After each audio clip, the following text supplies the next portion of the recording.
O Senhor esteja convosco. Ele está no meio de nós. Proclamação do Evangelho de Jesus Cristo segundo São Lucas. Glória a vós, Senhor. Naqueles dias, Maria partiu para a região montanhosa, dirigindo-se apressadamente a uma cidade da Judéia. Entrou na casa de Zacarias e cumprimentou Isabel. Quando Isabel ouviu a saudação de Maria, a criança pulou no seu ventre. E Isabel ficou cheia do Espírito Santo. Com um grande grito exclamou: Bendita és tu entre as mulheres, e bendito é o fruto do teu ventre. Como posso merecer que a mãe do meu Senhor me venha visitar? Logo que a tua saudação chegou aos meus ouvidos, a criança pulou de alegria no meu ventre. Bem-aventurada aquela que acreditou, porque será cumprido o que o Senhor lhe prometeu. Palavra da salvação. Glória a vós, Senhor.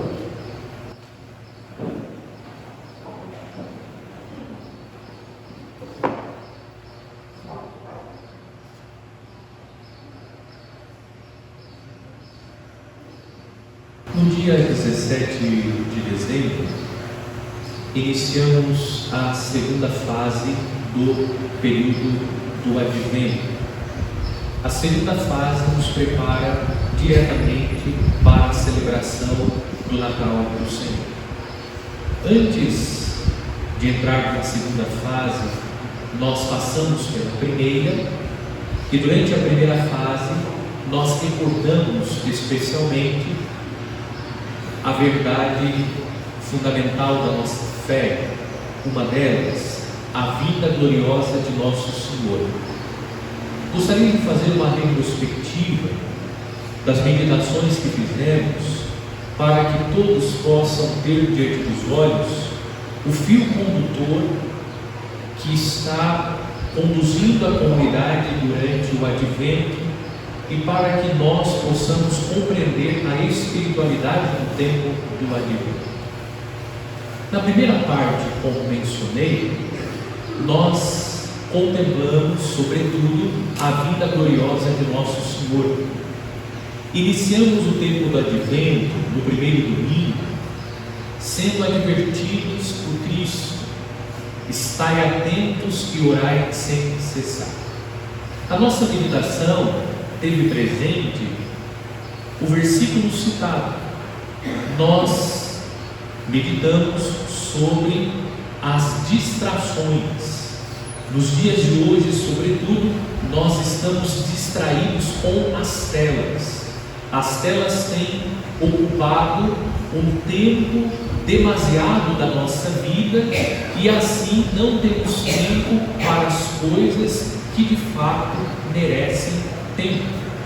Nós nos dedicamos àquilo que é supérfluo, àquilo que é fugaz, e nos esquecemos de dedicar tempo às coisas que são perenes, eternas. O perigo da distração. A verdade de fé está dada: Jesus virá gloriosamente. No entanto, nós desconhecemos o dia e a hora que Cristo voltará. Portanto, precisamos estar preparados. E o grande mal que prejudica o homem no caminho preparatório para o encontro definitivo com Cristo é a distração. Cuidado, estejamos atentos, precisamos orar sem cessar. No segundo domingo, neste ano, nós celebramos a solenidade da Imaculada Conceição, coincidiu o segundo domingo do Advento com o dia 8 de dezembro. Na meditação, nós enfatizamos que o dogma da Imaculada Conceição está estreitamente unido ao mistério que nós estamos rezando no tempo do Advento. E tendo presente o dogma da Imaculada Conceição, nós refletimos sobre a redenção preventiva e a redenção liberativa. A redenção preventiva ocorreu unicamente na vida da Virgem Maria. Ela viveu a experiência da redenção. No entanto, a redenção que Nossa Senhora viveu é a redenção que a preservou do pecado original. Enquanto que nós passamos pela experiência do pecado original e Deus nos redimiu. Por isso a redenção liberativa. Deus nos libertou das garras de Satanás. Deus nos libertou do cativeiro do pecado pelo sacrifício de Cristo. A Imaculada Conceição, ela recebeu de Deus esta dádiva singular porque Deus a escolheu para ser a mãe do Salvador, aquele que Deus envia para nos salvar. Nossa Senhora coopera com a obra da redenção. Foi sobre a cooperação que nós meditamos. Nós precisamos cooperar para que a obra da redenção possa atingir nas nossas vidas a sua plenitude. Nós não temos dúvida a respeito do desejo ardente de Deus de salvar cada um de nós. Mas nós precisamos cooperar com Deus. A ação redentora de Cristo não é uma ação unilateral. Nós somos salvos pelos méritos de Cristo, mas nós precisamos cooperar com Deus para que a salvação de Deus possa acontecer na vida de cada um de nós. E concretamente, como que nós cooperamos com Deus? No terceiro domingo do Advento. Por isso que eu gosto de ser católico. Vejam a beleza da liturgia da igreja. Chegamos ao terceiro domingo e nós meditamos, tendo presente a figura de João Batista, que emergiu do Evangelho. João Batista está no deserto pregando. A pregação de João Batista é uma pregação que conclama o povo à conversão. Ao mesmo tempo, João Batista administra um batismo. O batismo administrado por João Batista é o batismo de arrependimento.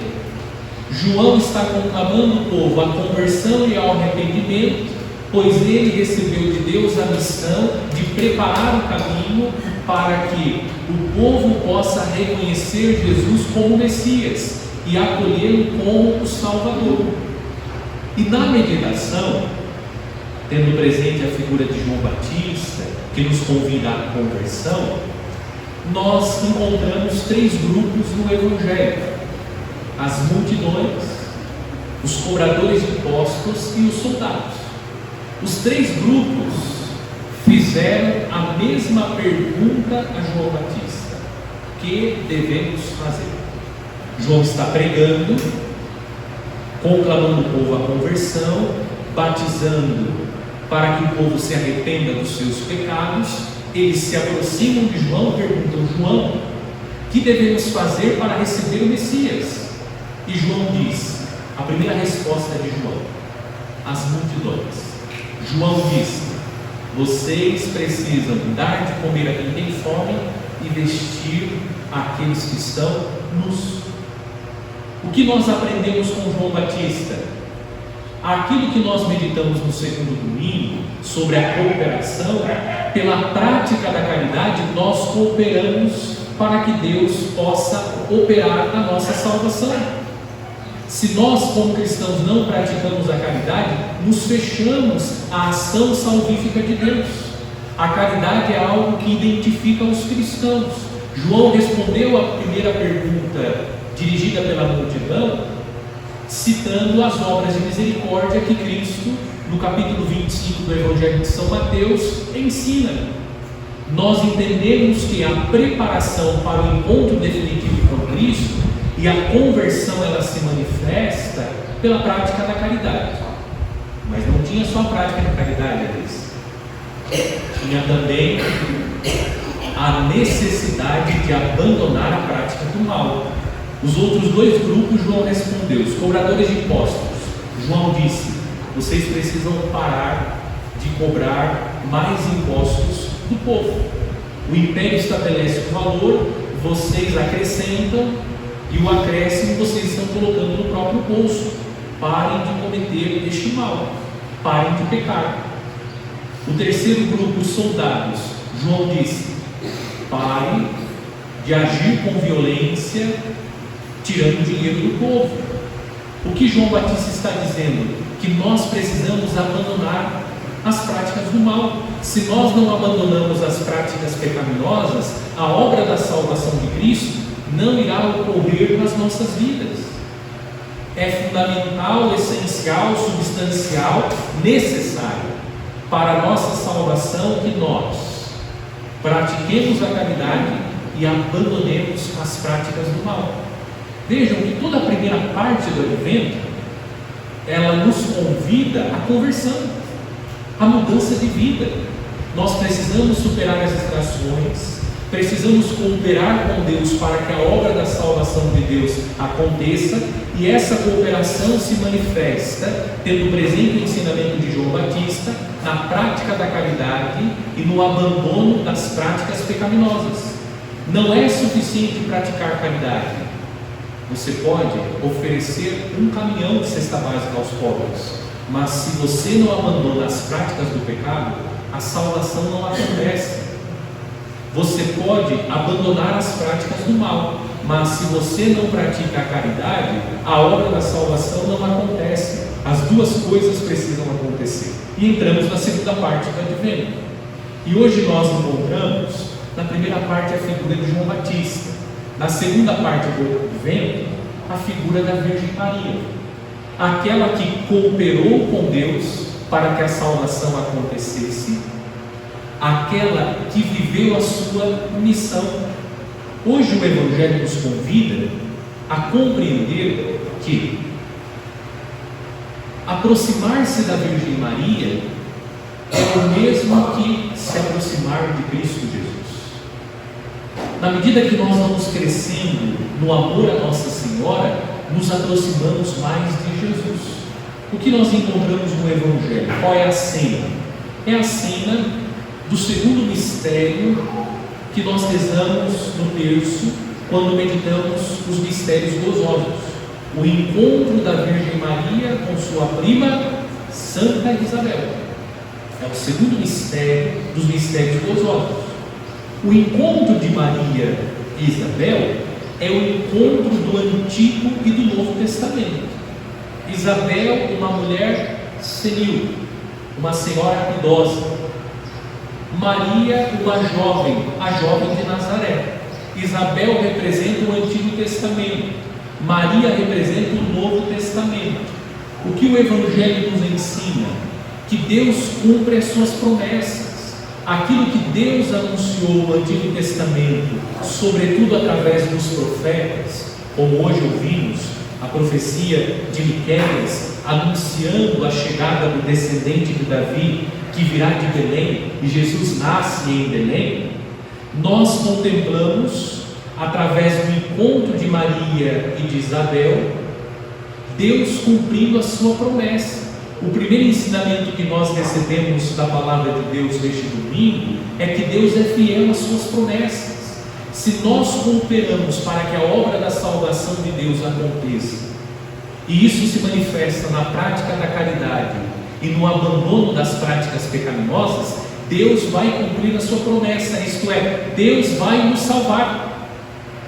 Deus não irá nos abandonar, Deus virá em socorro. E Deus virá em socorro para nos salvar. É o que nós contemplamos na cena do encontro de Maria e de Isabel.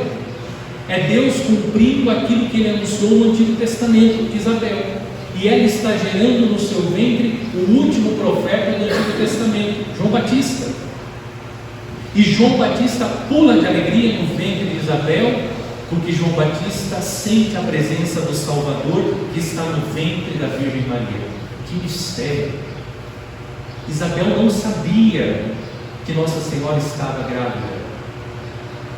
Isabel recebeu uma iluminação divina, uma graça divina. Tal era a presença do Espírito Santo na vida da Virgem Maria, que quando ela entra, Isabel sente a presença de Deus. O coração de Isabel se enche da alegria. João Batista recebe o Espírito Santo. E Isabel reconhece que aquela que está diante dos seus olhos é a mãe do Salvador. Interessante, que vai uma cutucada nos protestantes. Falam tanto de nós louvarmos a Maria. Veja o que aconteceu no Evangelho. O primeiro louvor foi dirigido a Nossa Senhora. Por quê? Porque quando você louva a Nossa Senhora, você louva a Nossa Senhora porque ela é mãe de Deus. Então todo louvor que nós dirigimos a Nossa Senhora, esse louvor é dirigido ao próprio Deus. Olha o que Isabel disse: bendita és tu entre as mulheres. E depois diz: bendito é o fruto do teu ventre. Ela se referiu primeiro à Virgem Maria e depois a Jesus. Aqui não há competição entre Maria e Jesus, absolutamente. Mas nós aprendemos com a própria Escritura que quando nós louvamos Maria, bendita, nós estamos bendizendo ao próprio Deus, que a escolheu para ser a sua mãe, aquela que trouxe ao mundo o nosso Salvador. Por isso, irmãos e irmãs, hoje nós aprendemos com o Evangelho que podemos confiar na promessa de Deus, que Deus cumpre as suas promessas. E nós também aprendemos que, na medida que nos aproximamos de Maria, nós nos aproximamos de Jesus. Ela nos ajuda nesse caminho difícil, nas dificuldades que nós encontramos. Ela nos aproxima do seu Filho Jesus. E através dela, nos aproximamos de Jesus para receber dele a salvação. Ela nos trouxe a salvação, aceitando ser a mãe do Salvador, e ela nos aproxima do Salvador. Foi o próprio Jesus quem nos deu como nossa mãe. Eis aí a tua mãe, eis aí o teu filho. O próprio Jesus nos deu como nossa mãe, para que através dela, ele que veio até nós, nós possamos ir até ele.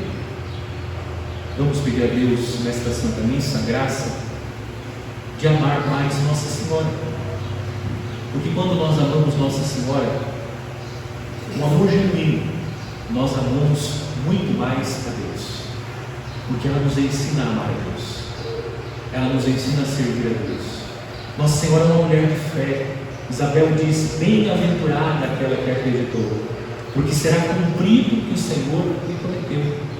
Nossa Senhora nos ensina a ter fé, Nossa Senhora nos ensina a ter esperança, Nossa Senhora nos ensina a suportar os sofrimentos, Nossa Senhora nos ensina a ser pacientes.